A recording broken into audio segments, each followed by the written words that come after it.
I've got Bryce Davies here with me, and Bryce is, how long have you been with me? Oh gosh, maybe 11 years, 10 years. Over 10 years? Which, just for the record, okay, I'm going to toot my own horn just a little bit here. First of all, this industry seems to be very much a revolving industry, right? People bounce from one place to the next place to the next place. I really think what they're doing is they're looking for that magic pill where they don't have to work, you know?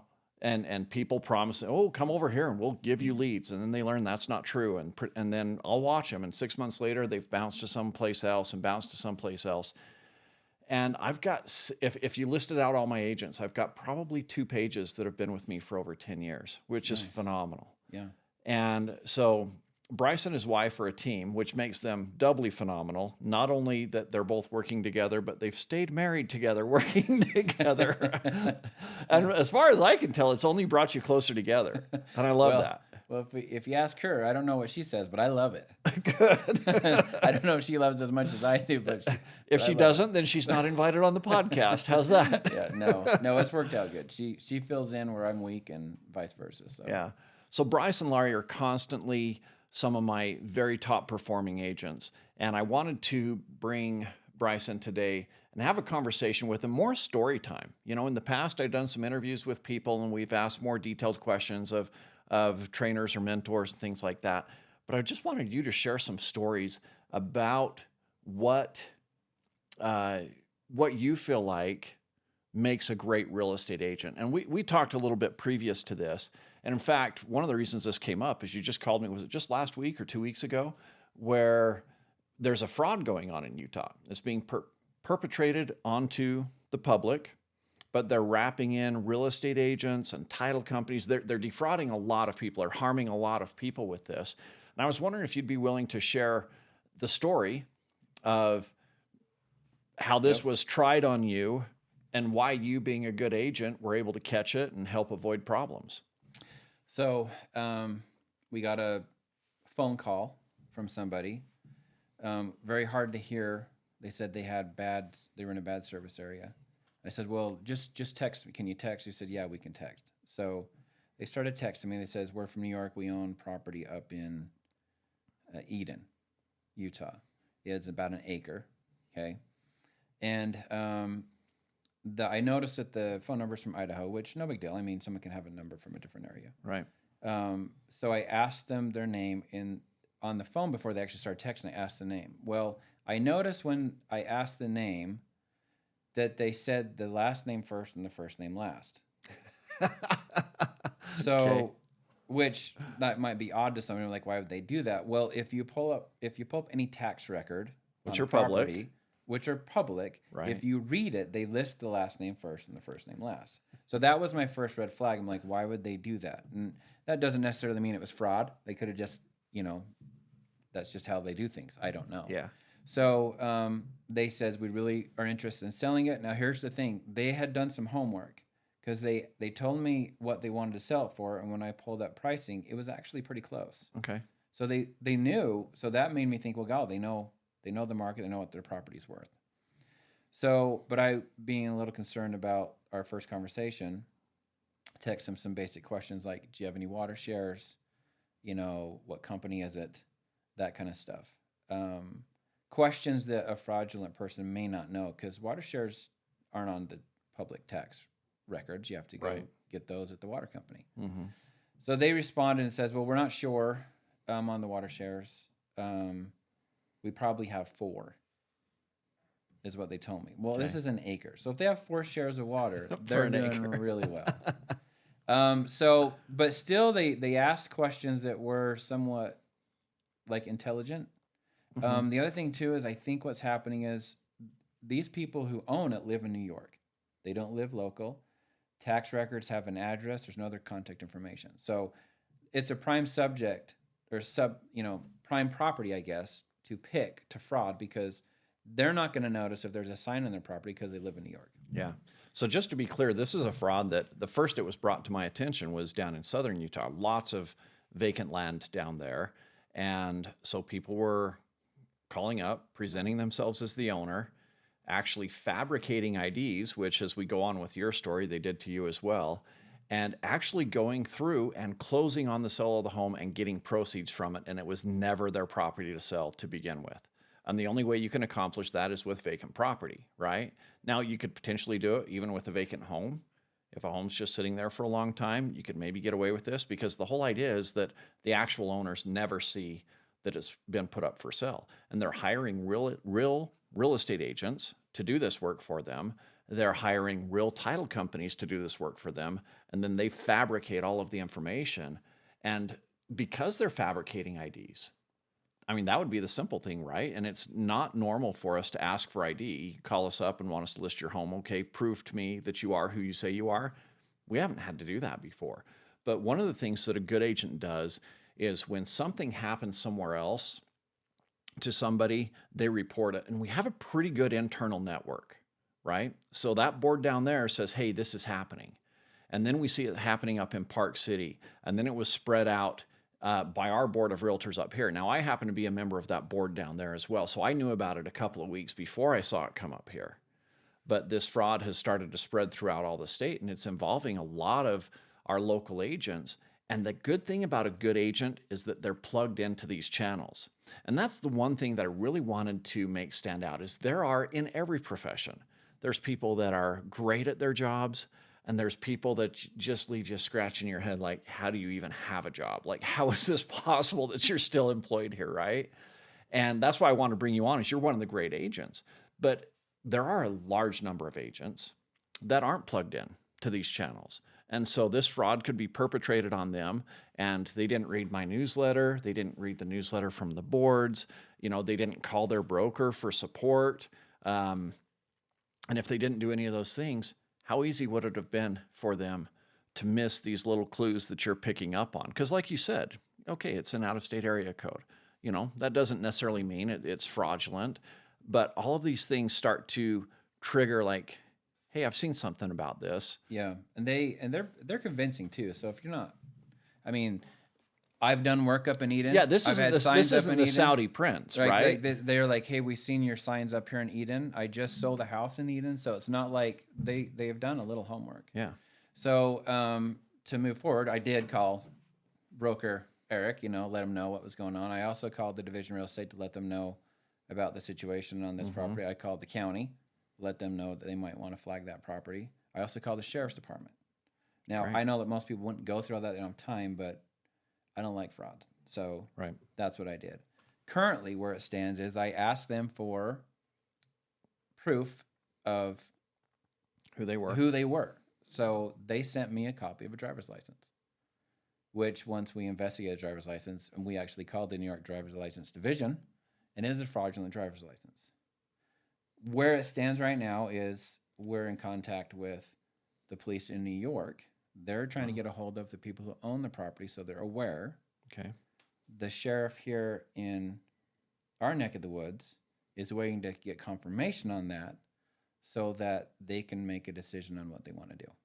So, long story short, it's out there, and we need to be aware. And not just aware, but we need to make people aware, because the county wasn't, they acted like they were clueless when I told them about it. Even the division, when I talked to them, they really didn't act like it was something that was a big deal. So I was surprised. Yeah. That not even they were, Yeah.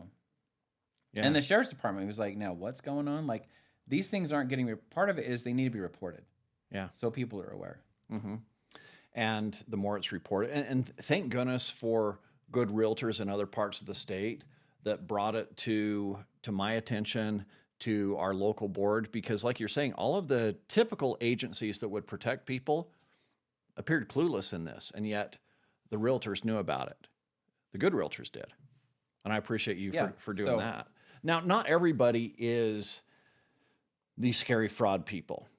We started this story out, I think it's attention grabbing because these are actually bad people that are trying to do bad things. And that isn't always the case. In fact, those are pretty rare.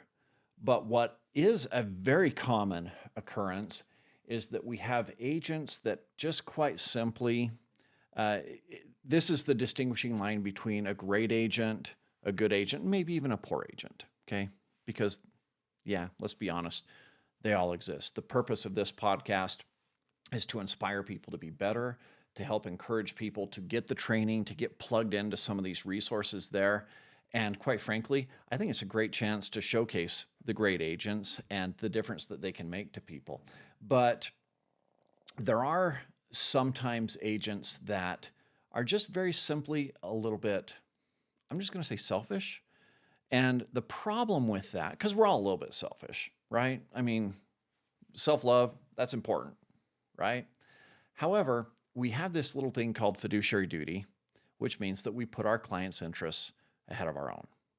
And so, do you have a story about that? Just to differentiate again what a great agent does and how they put their clients' interests first. Yeah. A simple one would be there are some agents, and there's actually some trainers that teach that you move homes quickly, price them so that they move quickly, makes you look good, and then they can hurry and move on to the next one.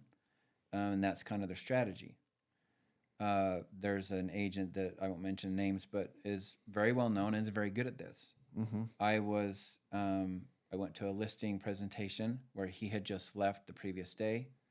It was a home up in Kaysville. He had let them know that the price on this house would be around $520. I had done my own research on it, and although $520 would have been great because I could have sold it quickly, I was showing mid $550s, right? Okay. My clients thought it was a little more than that. We started a little high, but I let them know that in the $550s is where we really need to be. Eventually, we got there, and when we did, it sold. We ended up selling for about $555. Okay. Now we didn't sell it in 2 days. Right. It took a couple weeks to get it sold. Now, was your client's goal to sell it in 2 days? It wasn't. That's the big key. And I will ask people that. Do you need to have a quick sell? Do you need to be out of here right now, or do you have time to be a little patient so we can make sure we can test the market and get the money you need? Right. Right? Because that's critical too. Like sometimes I've got guys, they have to jet. Yeah. And having that conversation right up front with people to gotta- know what yeah. their needs are so you can meet their needs, that's critical. And if they tell me they're patient and they really just their main objective is to get as much out of the house as possible, then that's what I'm going to do. Mm-hmm. Well, and this is a simple situation where, yeah, it took me a couple weeks to sell, but we got $35,000 more.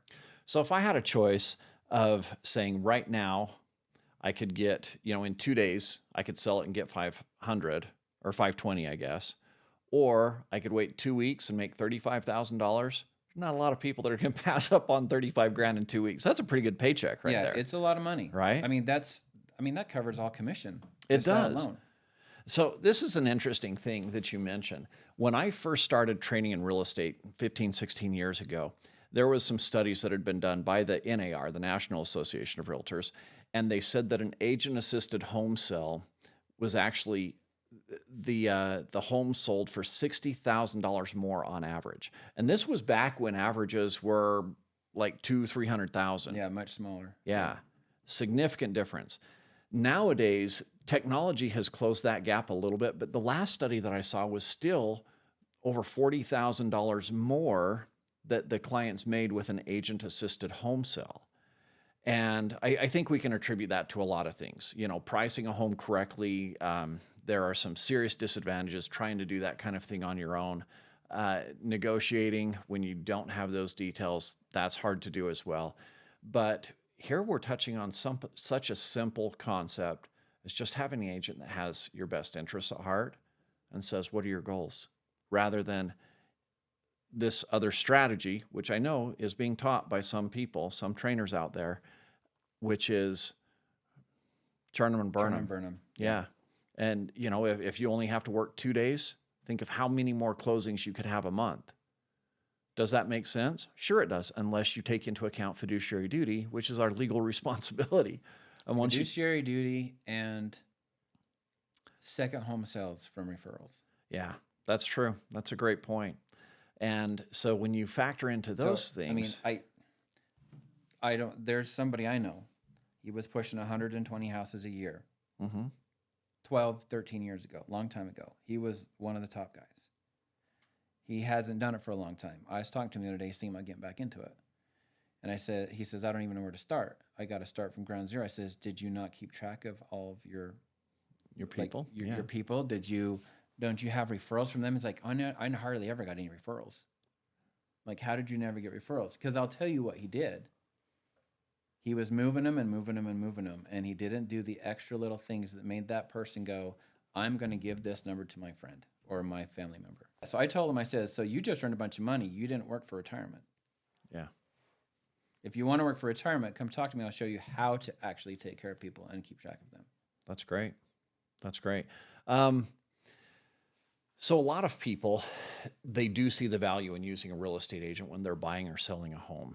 And then we come on to new builds. And builders are historically pretty inflexible. You know, they're not using the state approved contracts. They've had attorneys draft their own contracts. Their agents are typically not very well trained because as general populist real estate agents, we're trained to handle all sorts of different scenarios.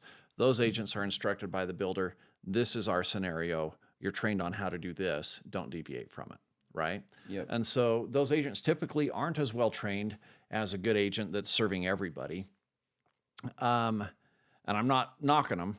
Let's be clear. There are some great builders agents out there, but it does make people question if the contracts aren't super negotiable. You know, they've got their one product and it's their way or the highway, which a lot of builders have been lately because there's so much demand on them.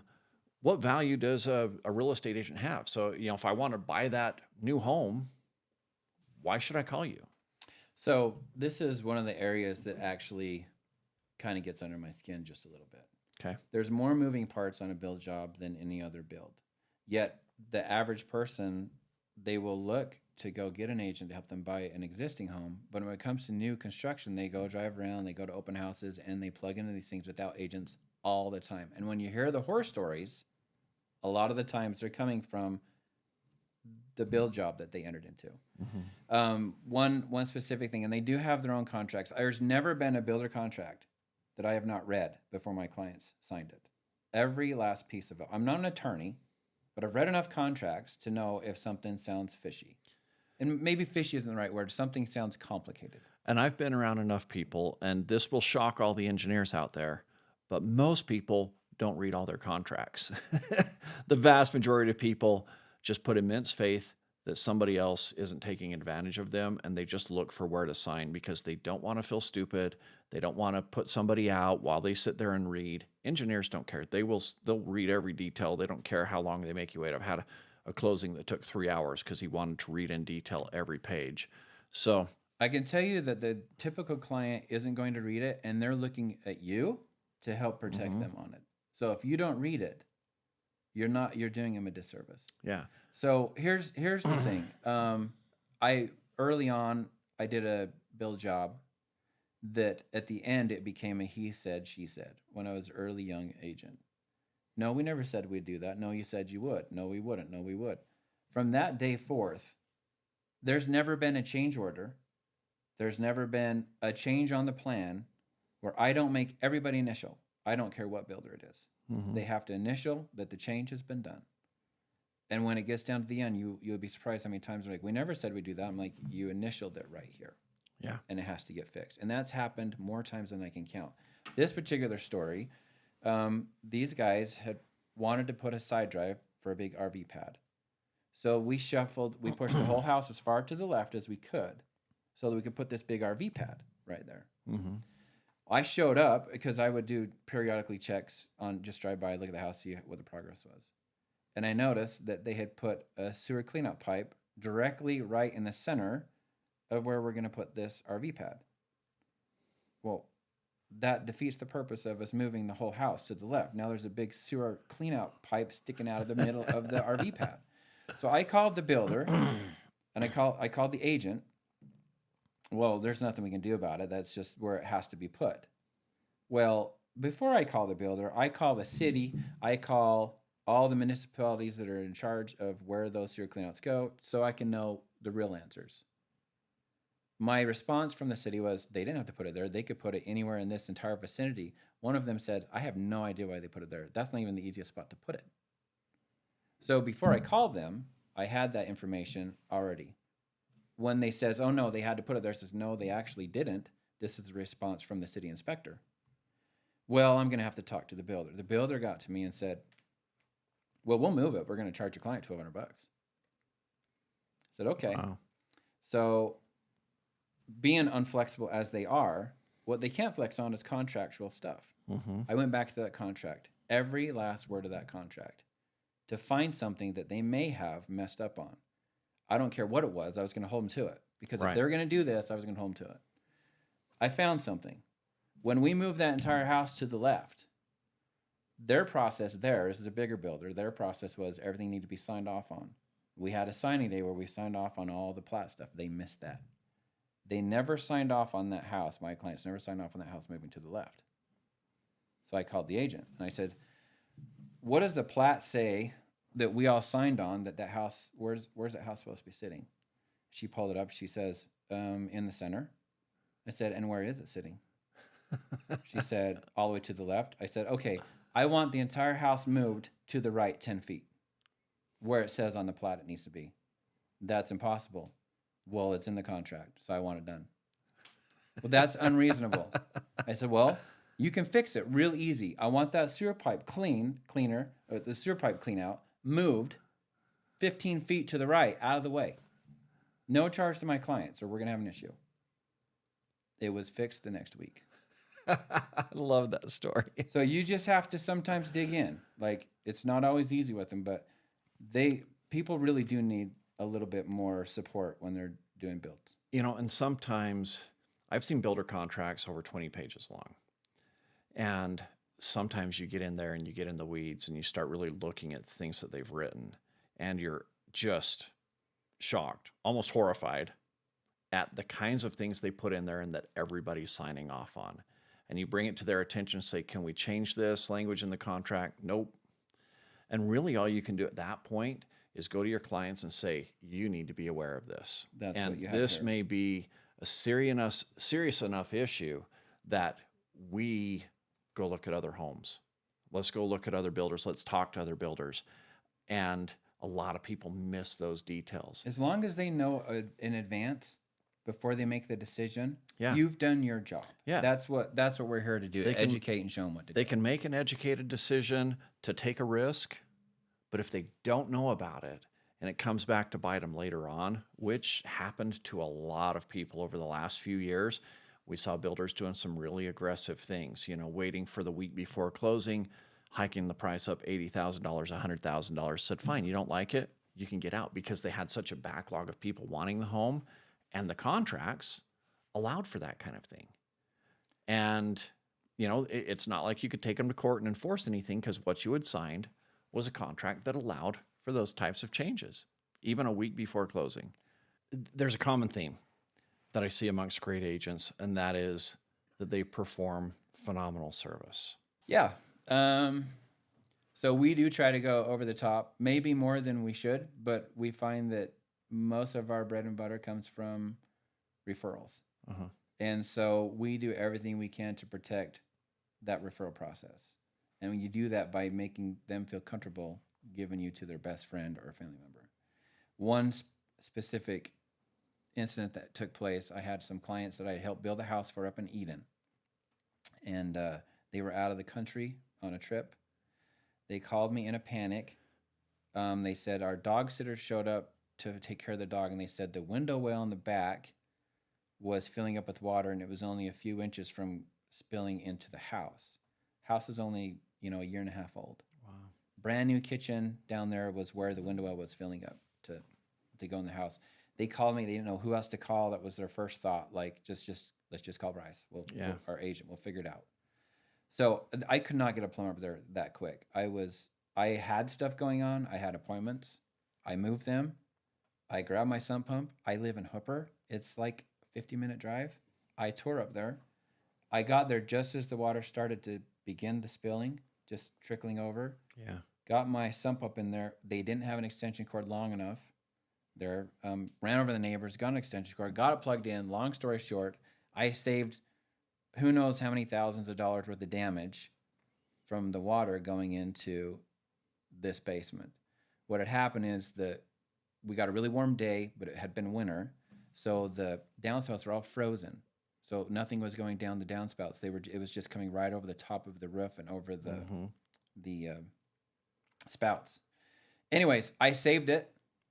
I had to hang out there for an hour or so to make sure the water got all pumped out. Left the pump there with an automated pump on there, so if it started filling back up, it would pump out. They were so grateful for what I had done. They became like one of my best referrers. Is that the best? Referrers. Referrers, yeah.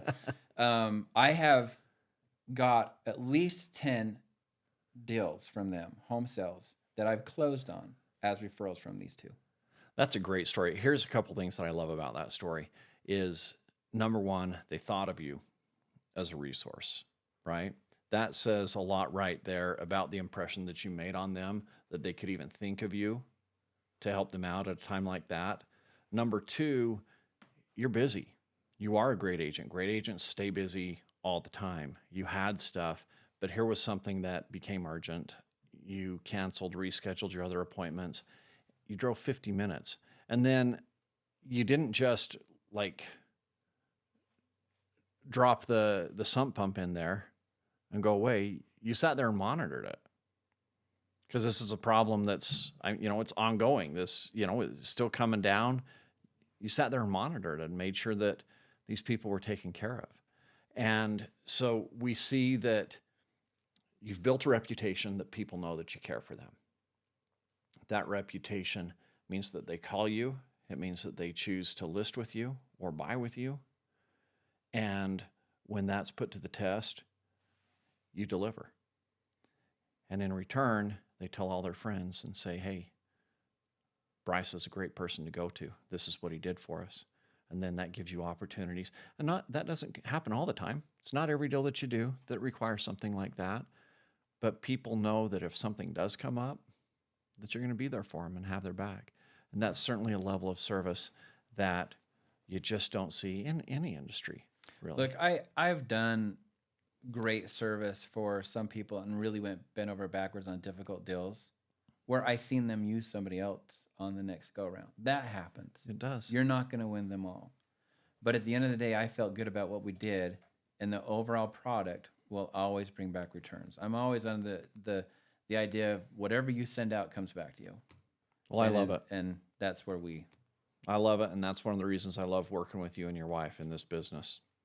You're a great reflection on not just your own business, but on my business and on the industry as a whole. So I want to end with one question that I like to end with everybody that I interview. And that is for all of those new agents out there, or maybe, like you said, maybe it was another agent that had been in the business for a while, had things that tapered down, and now he's trying to build back up. What would be the number one piece of advice that you would give to a new agent or an agent that's trying to build their business? Well, for starters, you work with what you got. You don't have a lot of money. You're not going to be throwing up thousands of dollar billboards all over the freeway. That's not going to happen. And it's not necessary to be. Yeah, and that's not. How many billboards do you have? At this point? I don't have a billboard. Not a single billboard? Not a billboard. Bryce, you're kidding me. How could you possibly be successful? Yeah. So, but you work with what you have. Right. And what you have is your sphere of influence. So you're going to look at all your friends, family. Look, you don't want to be over pushy. You don't want people like ignoring your phone, right? Right. But reaching out to all of them. There's a little thing called don't be a secret agent, right? Secret agents don't work so good in real estate. Right. You got to let them all know. The problem is you can't just let them know once because they forget. You need to be in their mind. So when they see someone who has a deal or whatever, they might bring you up. So let them know first. Reach out to all your sphere. Let them know, hey, I'm doing real estate now. Whatever you could do to help me, that would be great. There is one little thing that might work that I did when I started. Was I found people who had other industrial things that they did, other sales type of jobs, and we made a shared agreement. So what we would do is I had a sphere on my Facebook account, right? Right. He had a sphere on his car selling account, right? And insurance account and all the other guys that do sales. And I says, look, you post me 10 times on your social media at some point, somewhere, somehow. Yeah. And I will post you 10 times. And then we got a little sphere of people. We had about 10 of them, and we were posting each other on each. So now you're in their sphere of influence. Yeah. being recommended by somebody inside that sphere. Going to somebody else's sphere of influence is not very successful unless you have an in with that sphere, you know. Mm-hmm. So that was one little way to enter into some other spheres to help just kind of get a kickstart. But that's really how I started. That was the first thing I did. I love that. I call that the power team. That's a section in my training that I do with the Elite Agent Training Program, is working with your power team. And I did something similar. This was old school before we had all the social media stuff, but I made a newspaper. And, I put it all together. They'd all buy ads. We'd promote each other. I'd deliver a stack of papers to each of them. Same thing. I had about 10 of them. And I'd deliver a stack of papers where, they could finish a carpet cleaning job and say, as a thank you to you, or just give it to them, thanks for working with me. And they'd pull it open and they'd see a bunch of listings and they'd say, as a courtesy, or for all our clients, we're giving this away. There's like $3,000 or $4,000 worth of savings in there, because everybody had a little value-added coupon that they gave. But it was the same type of idea. It was just pre-technology. Yeah. Well, so I can tell you, when along the same lines, we decided to farm an area. I had this idea in my head that we would take this area and run it like a farm. Mm-hmm. So I picked a very large subdivision, not like an elite nice subdivision, not the bottom line, just kind of in the middle. Okay. I hate going door to door and having people yell at me. So we came up with the new system, and I had a map, so I knew every person that I talked to. Now I did this for a week, and I got 3 listings. Wow. Out of this subdivision. Okay. And this was just door to door. Mm-hmm. What I did was it was in the springtime, good time to start. Yep. I went and got free seeds. Or I bought seeds, right?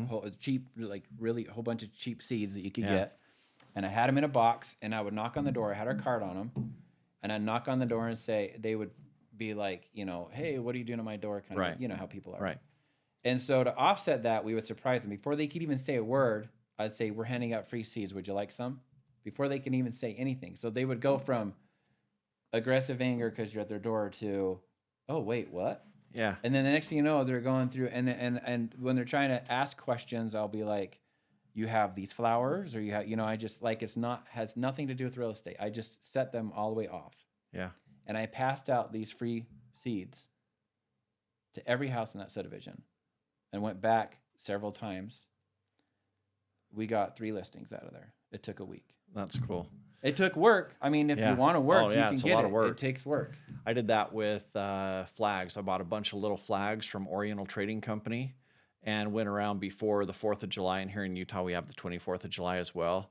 And I'm like, yeah, we're giving out flags for the parades if there's any, kids or anybody that want flags. And it just starts conversations. Yeah, it starts conversations. I think we spent about $180 in seeds. Yeah, that's cool. All right. Oh, there you go. There's a couple of pointers to start out. Awesome. Thanks, Bryce. I appreciate you joining me today. Yeah, you bet. Thanks. All right. Appreciate it, Eric.